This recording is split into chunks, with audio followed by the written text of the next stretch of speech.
Hi welcome to life line. ఈ రోజు life line లో మనతో పాటు జాయిన్ అవుతున్నారు doctor Mohan Vamshi, Omega hospital నుంచి జాయిన్ అవుతున్నారు. ఈ రోజు లైఫ్ లైన్ లో మనం డిస్కస్ చేయబోతున్నాం కామన్ క్యాన్సర్స్ ఇన్ విమెన్. మరి ఎక్కువగా మనం బ్రెస్ట్ క్యాన్సర్స్ గురించి వింటున్నాం, కానీ ఈ రోజు లైఫ్ లైన్ లో కామన్ గా మనం ఎలాంటి క్యాన్సర్స్ విమెన్ లో ఎక్కువగా చూస్తుంటాం డాక్టర్ గారిని అడిగి తెలుసుకుందాం. నమస్తే సార్. నమస్తే అండి సార్, మనం ఇంతకుముందు ఎన్నోసార్లు బ్రెస్ట్ క్యాన్సర్ గురించి మాట్లాడుకున్నాం. మరి కామన్గా మనం చూసే ఇతర క్యాన్సర్ల గురించి మాట్లాడుకుంటే ముందుగా సర్వైకల్ క్యాన్సర్ గురించి చెప్పండి సార్. అవునండి, మీరు అన్నట్టు cervical cancer is the commonest cancer అండి. భారతదేశంలో ప్రతి సంవత్సరం 1 lakh breast cancer new cases కనుగొనబడుతున్నట్టయితే 2 లక్షల సర్వైకల్ క్యాన్సర్స్ కనుగొనబడుతున్నాయండి. ముఖ్యంగా దక్షిణ భారతదేశంలో సర్వైకల్ క్యాన్సర్ ఇన్సిడెన్స్ చాలా ఎక్కువగా ఉంటుంది. ముఖ్యంగా తీర ప్రాంత రాష్ట్రాలు ఒరిస్సా, ఆంధ్రప్రదేశ్, తమిళనాడులో సర్వైకల్ క్యాన్సర్ ఇన్సిడెన్స్ చాలా ఎక్కువగా ఉంటుంది. ప్రతి 5-6 నిమిషాలకి ఒక స్త్రీ భారతదేశంలో సర్వైకల్ క్యాన్సర్ వల్లనే ప్రాణం కోల్పోతున్నారు.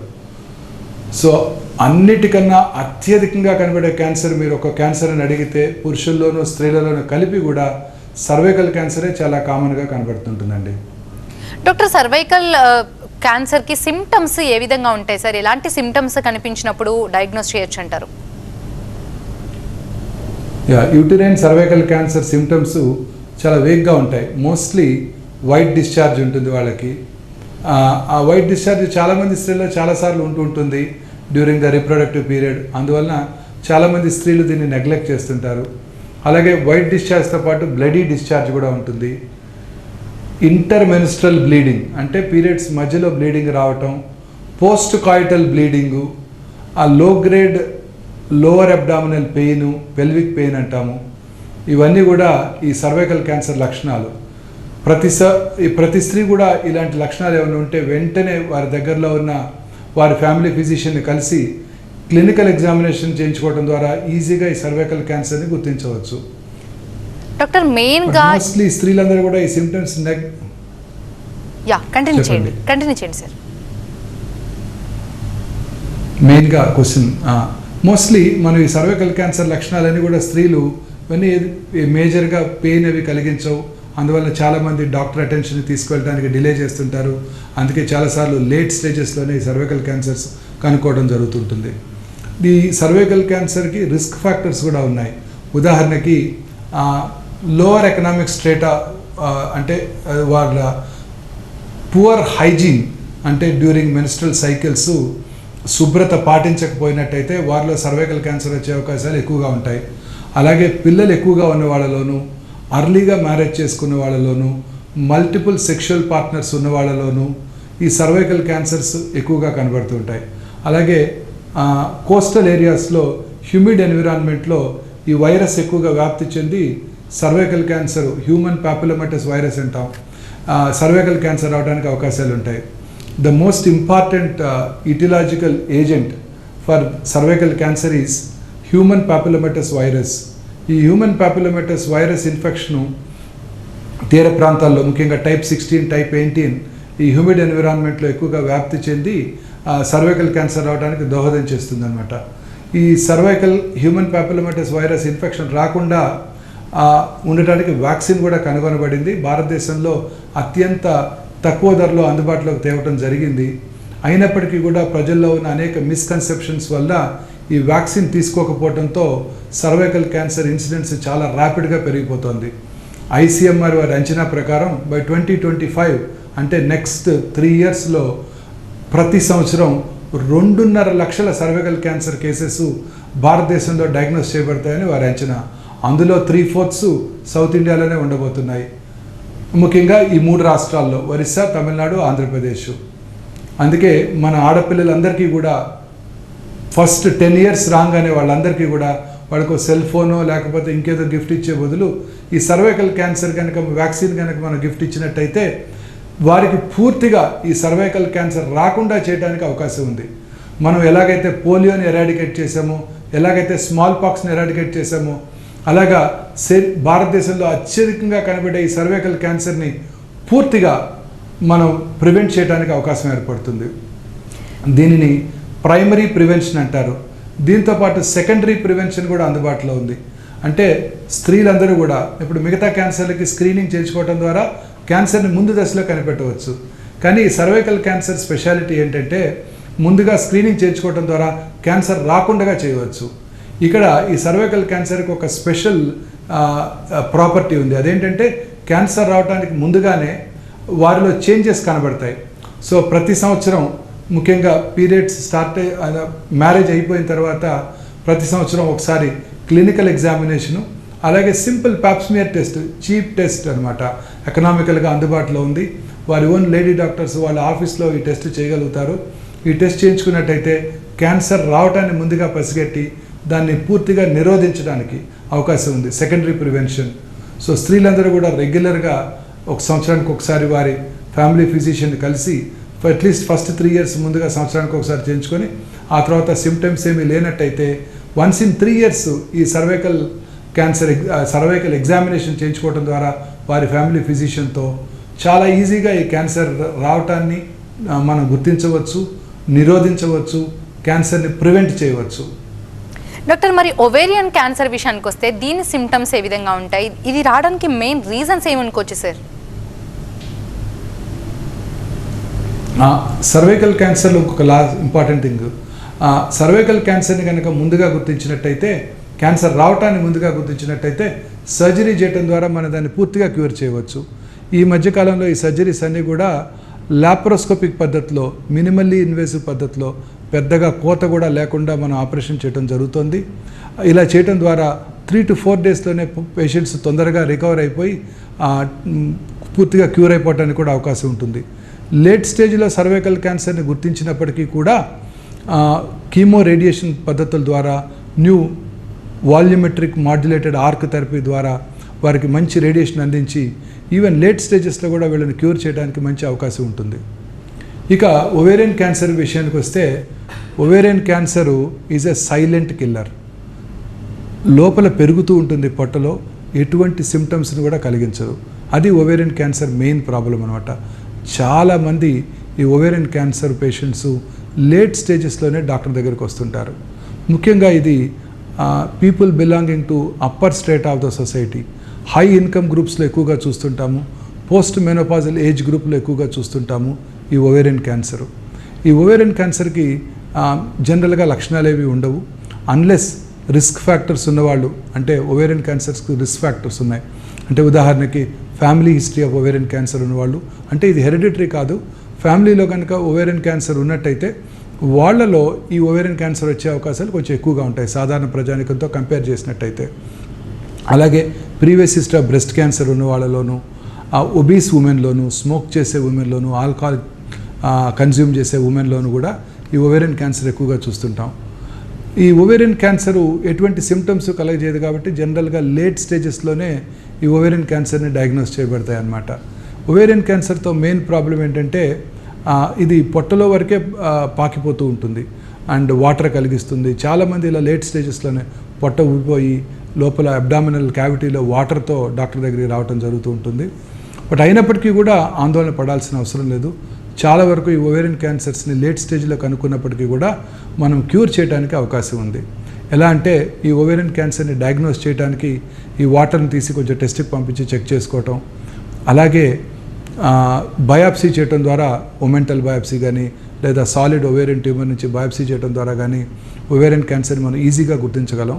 గుర్తించిన తర్వాత ఈ ఒవేరియన్ క్యాన్సర్కి స్టేజింగ్ చేసి, అంటే హోల్ బాడీ స్కానింగ్ చేసుకొని, పెట్ సిటీ స్కాన్ చేసుకొని స్టేజింగ్ చేసి శరీరంలో ఇతర భాగాలకు పాకిందా లేదా తెలుసుకొని దాన్ని బట్టి వైద్యం చేయడం జరుగుతూ ఉంటుంది. అర్లీ స్టేజెస్లో కనుక మనం ఒవేరియన్ క్యాన్సర్ని కనుక్కుంటే సర్జరీ చేయడం ద్వారా దాన్ని పూర్తిగా క్యూర్ చేయవచ్చు. లేట్ స్టేజెస్లో కనుక కనుక్కున్నట్టయితే ఆందోళన పడాల్సిన అవసరం లేదు. ముందుగా వారికి కీమోథెరపీ, టార్గెటెడ్ థెరపీస్ అంటే ట్యూమర్ని మాత్రమే టార్గెట్ చేసే థెరపీలు కూడా ఇప్పుడు అందుబాటులోకి వచ్చాయి. దాన్ని ఓవేరియన్ క్యాన్సర్లో చాలా ఎక్కువగా వాడుతుంటారు, బెవాసిజిమాబ్ అంటారు. ఈ targeted therapy, combination of chemotherapy, targeted therapy ముందుగా ఇచ్చి ట్యూమర్ని డౌన్ సైజ్ చేసి ఆ తర్వాత వాళ్ళకి సర్జరీ చేయడం ద్వారా వీరి ఓవేరియన్ క్యాన్సర్ పేషెంట్స్లో కూడా లాంగ్ టైం, లేట్ స్టేజెస్లో కూడా లాంగ్ టర్మ్ సర్వైవల్ ఇవ్వటానికి అవకాశం ఉంటుంది. అనేక రకాలైన కొత్త మాలిక్యూల్స్ ఓవేరియన్ క్యాన్సర్ ట్రీట్మెంట్కి ఇప్పుడు అందుబాటులో వచ్చాయి. అలాగే ఓవేరియన్ క్యాన్సర్ కొన్నిసార్లు హెరిడిటరీగా కూడా వస్తుంటుంది. మొన్న మధ్య మూవీ స్టార్ హంసానందిని గారు అనౌన్స్ చేశారు వారికి ట్రిపుల్-నెగటివ్ బ్రెస్ట్ క్యాన్సర్ ఉంది, దాంతోపాటు వారికి BRCA1 జీన్ మ్యూటేషన్ కూడా ఉన్నదని వారు అనౌన్స్మెంట్ ఇచ్చారు.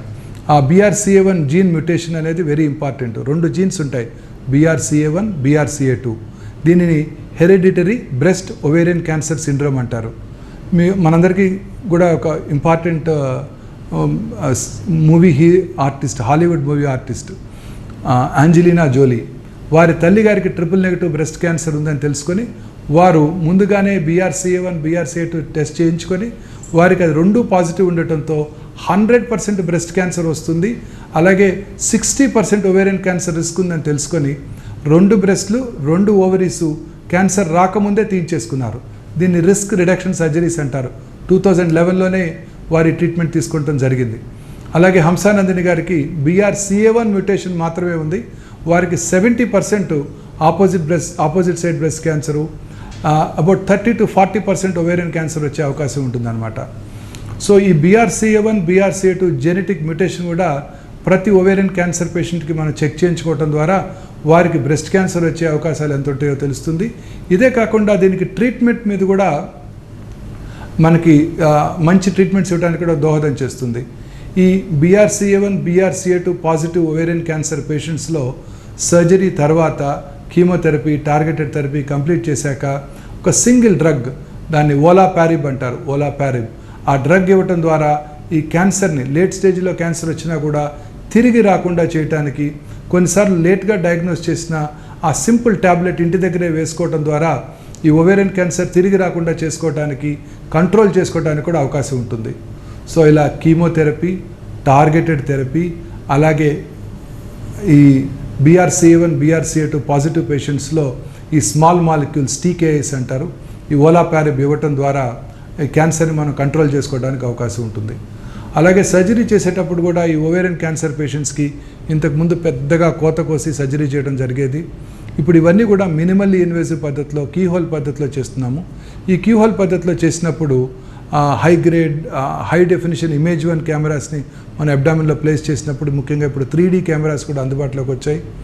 మనం నేకెడ్ అయితే చూసిన దానికన్నా 10 to 15 times మ్యాగ్నిఫైడ్ ఇమేజ్ మనకి ఆపరేషన్ రూమ్లో అందుబాటులో ఉంటుంది. తద్వారా పర్ఫెక్ట్గా సర్జరీ చేయడానికి అవకాశం ఉంటుంది. పోస్ట్ ఆపరేటివ్ రికవరీ కూడా స్మూత్గా ఉంటుంది. Most of these patients operation అయిపోయిన తర్వాత కీమోథెరపీ కూడా ఇవ్వడం జరుగుతూ ఉంటుంది.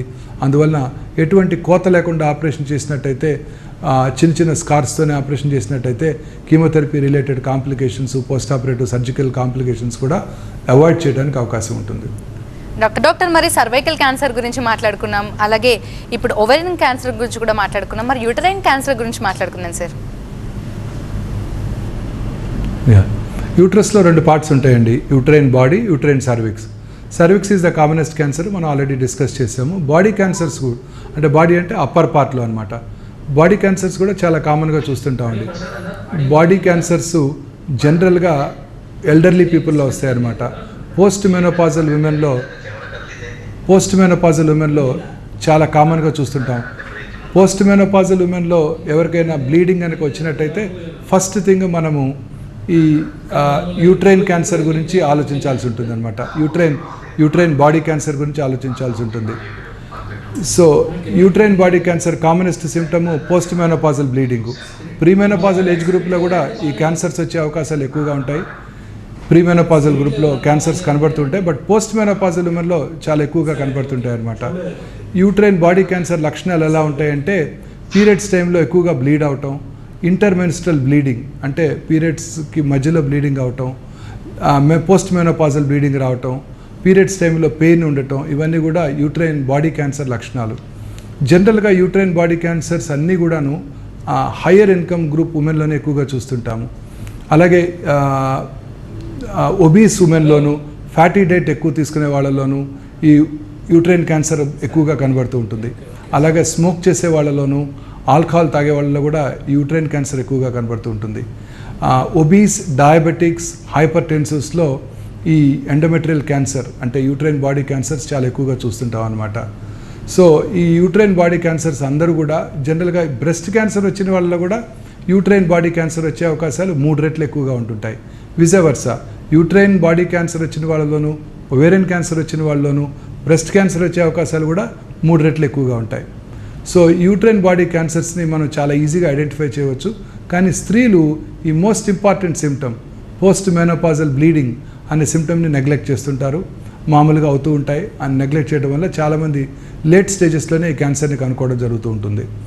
జనరల్లీ ఎల్డర్లీ ఏజ్ గ్రూప్లో వస్తుంటాయి ఈ క్యాన్సర్స్. డయాగ్నోస్ చేయడం కూడా చాలా ఈజీ. సింపుల్ హిస్టిరోస్కోపీ చేసి బయాప్సీ చేయడం ద్వారా చాలా ఈజీగా మనం ఈ క్యాన్సర్ని డయాగ్నోస్ చేయవచ్చు. ఒకసారి క్యాన్సర్ని డయాగ్నోస్ చేశాక స్టేజింగ్ చేయడం జరుగుతుంది. అంటే శరీరంలో అది ఇతర భాగాలకి ఎక్కడికన్నా పాకిందా, ఇది యూట్రస్ యొక్క ఇన్నర్ లేయర్ ఎండోమెట్రియం నుంచి స్టార్ట్ అవుతాయి. ఆ యూట్రస్కి గట్టి మజిల్ ఉంటుంది, ఆ మయోమెట్రియం అంటారు. దాంట్లోకి ఏమైనా పాకిందా, పక్కన ఉన్న లింఫ్ నోడ్స్కి ఏమైనా పాకిందా, ఓవరీస్ అండాశయానికి ఏమైనా పాకిందా, లేదా శరీరంలో ఇతర భాగాలకి ఒమెంటం కానీ ఏదైనా పాకిందా లేదా తెలుసుకోవడానికి మనం సిటీ స్కానింగ్ కానీ అలాగే ఎంఆర్ఐ స్కాన్ కానీ అవసరమైనప్పుడు పీఈటీ సిటీ స్కాన్, పెట్ సిటీ స్కాన్ కూడా చేసుకొని దీన్ని స్టేజింగ్ చేయడం జరుగుతూ ఉంటుంది. స్టేజింగ్ చేసిన తర్వాత మోస్ట్ ఆఫ్టెన్ ఎర్లీగానే కనుక్కున్నప్పుడు వీటికి సర్జరీ చేయడం ద్వారా వీటిని పూర్తిగా క్యూర్ చేయడానికి అవకాశం ఉంటుంది. Extra facial hysterectomy, bilateral pelvic lymph node dissection అంటాము. అలాగే ఓమెంటెక్టమీ కూడా చేయడం జరుగుతుంటుంది. Cervical cancer surgery, ovarian cancer surgery లాగానే ఈ యూట్రైన్ బాడీ క్యాన్సర్ని కూడా జనరల్గా ఈ మధ్యకాలంలో అన్నీ కూడా కీహోల్ పద్ధతిలో నిర్వహిస్తున్నాము. ఎక్సలెంట్ మ్యాగ్నిఫికేషన్తో ఆ ట్యూమర్ ఎక్కడికైతే పాకింది ఈజీగా తెలుసుకోవడానికి కీహోల్ పద్ధతిలో లాప్రోస్కోపిక్ చికిత్స ద్వారా దీన్ని చేసినప్పుడు మనకి చక్కటి విజన్ ఉంటుంది. కాబట్టి సర్జరీ మనం పర్ఫెక్ట్గా చేయగలుగుతాము. సర్జరీ చేసిన తర్వాత పోస్ట్ ఆపరేటివ్ ఫైండింగ్స్ని బట్టి వీళ్ళకి ఫర్దర్గా అవసరమైతే రేడియోథెరపీ కానీ కీమోథెరపీ కూడా ఇవ్వాల్సి రావచ్చు. ట్యూమర్ అడ్వాన్స్డ్ అయినప్పుడు కొన్నిసార్లు ఈ ట్యూమర్స్ ఓవేరియన్ క్యాన్సర్ లాగా చాలా అగ్రెసివ్గా బిహేవ్ చేస్తాయి. అలాంటప్పుడు వీళ్ళకి రేడియేషన్తో పాటు కీమోథెరపీ కూడా అవసరపడవచ్చు. చాలాసార్లు వీళ్ళందరికీ రెగ్యులర్గా పేషెంట్స్ అందరికీ 3 క్యాన్సర్లు, cervical cancer, uterine cancer, ovarian cancer అందరి పేషెంట్స్లో కూడా ట్రీట్మెంట్ ఎంత ఇంపార్టెంటో ఫాలోఅప్ కూడా అంతే ఇంపార్టెంటు. ఈ ఫాలోఅప్ చేస్తున్నప్పుడు మనము ఈ క్యాన్సరు ఫాలోఅప్ అంటే ట్రీట్మెంట్ అయిపోయిన తర్వాత ఫర్దర్గా వీటిని తిరిగి రావడాన్ని ముందుగా పసిగట్టవలసి ఉంటుంది. దీనికి ఫాలోఅప్ చాలా ఇంపార్టెంట్. చాలామంది ఈ పార్ట్ని నెగ్లెక్ట్ చేస్తుంటారు. సిమ్టమ్స్ ఏమీ లేవు, నేను బాగానే ఉన్నాను కదా, ఊరికే డాక్టర్ దగ్గరికి ఎందుకు వెళ్ళటం, తిరిగి రావటం, అన్నెసరీ ఇన్వెస్టిగేషన్ చేస్తారు. వాళ్ళు సిటీ స్కాన్స్ అవి చేస్తారు. ఆ సిటీ స్కాన్ వల్ల వచ్చే రేడియేషన్ వల్ల కూడా మనకు ఆపద ఉంటుందని అప్పుడప్పుడు వింటున్నాము అని చాలామంది అశ్రద్ధ చేస్తుంటారు. ఇది పూర్తిగా మిస్కన్సెప్షన్, అపోహ మాత్రమే. ఇప్పుడు కొత్తగా లో dosage CT scan machines, PET scan machines అందుబాటులోకి వచ్చాయి. వీళ్ళందరూ కూడా రెగ్యులర్గా ఫాలోఅప్ స్క్రీనింగ్ చేయించుకోవాల్సి ఉంటుంది. ముఖ్యంగా ఈ యూట్రైన్ ఎండోమెట్రియల్ బాడీ క్యాన్సర్ వచ్చిన వాళ్ళలో సంవత్సరానికి ఒకసారి యాన్యువల్ మ్యామోగ్రఫీ కూడా చేసుకోవాల్సి ఉంటుంది. ఈ కొత్తగా వచ్చిన 3 డైమెన్షనల్ డిజిటల్ మ్యామోగ్రామ్తో అతి తక్కువ రేడియేషన్తో బ్రెస్ట్ని స్క్రీన్ చేయడానికి కూడా అవకాశం ఏర్పడింది. తద్వారా బ్రెస్ట్ క్యాన్సర్ రావటాన్ని, వీళ్ళందరిలో కూడా బ్రెస్ట్ క్యాన్సర్ వచ్చే అవకాశాలు ఎక్కువగా ఉంటాయి, uterine cancer, ovarian cancer. So breast cancer రావటాన్ని మనం ముందుగా పసిగట్టడానికి అవకాశం ఉంటుంది. తద్వారా దానికి కూడా ట్రీట్మెంట్ చేసుకోవడానికి అవకాశం ఉంటుంది. లేట్ స్టేజెస్లో డయాగ్నోస్ చేసినప్పుడు యూట్రైన్ క్యాన్సర్స్ని మనం ముందుగా కీమోథెరపీ ఇచ్చి దాన్ని డౌన్ సైజ్ చేసి ఆ తర్వాత సర్జరీ చేయడం జరుగుతూ ఉంటుంది. అలాగే కొన్నిసార్లు లోకల్లీ అడ్వాన్స్డ్ ట్యూమర్స్లో ముందుగా కీమో రేడియేషన్ ఇచ్చి దాన్ని డౌన్ సైజ్ చేసి ఆ తర్వాత కూడా సర్జరీ చేయడం ద్వారా వాటిని పూర్తిగా క్యూర్ చేసుకోవడానికి అవకాశం ఉంటుంది.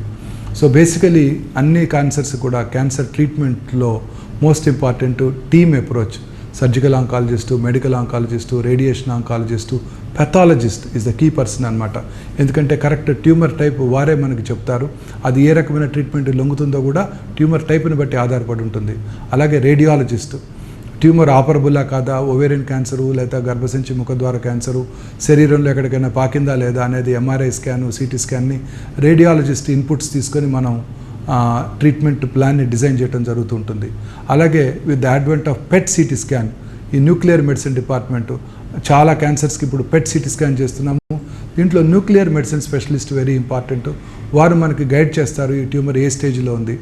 సో టీమ్ అప్రోచ్ అనేది చాలా ఇంపార్టెంట్. అందరూ కలిసి surgical, medical, radiation oncologist, pathologist, radiologist, nuclear medicine specialist, అలాగే మెడికో సోషల్ కౌన్సిలరు పేషెంట్ని ప్రిపేర్ చేయడానికి ట్రీట్మెంట్ కోసం అందరూ కలిసి ప్రతి కేసుకి కూడాను ఇండివిజువలైజ్డ్గా, అంటే పేషెంట్ యొక్క స్టేజ్ని బట్టి, ఏజ్ని బట్టి, వారి యొక్క జనరల్ కండిషన్ని బట్టి ట్రీట్మెంట్ ప్లాన్ని డిజైన్ చేసి ఆ ట్రీట్మెంట్ ప్లాన్ని మనం ఇన్స్టిట్యూషనల్గా ఎగ్జిక్యూట్ చేసినట్టయితే చాలామంది చాలా క్యాన్సర్స్కి మంచి క్యూర్ రేట్స్ ఇవ్వడానికి అవకాశం ఉంటుంది. Right, thank you sir. Parents కూడా ఒక మంచి మెసేజ్ ఇచ్చారు. మొబైల్ ఫోనే కాదు, టైంకి వ్యాక్సిన్ వేయించాలి, అందులోనే విమెన్స్కి బ్రెస్ట్ క్యాన్సర్ పట్ల అవగాహన కలగాలని కూడా చాలా చక్కగా వివరించారు సార్. Thank you sir.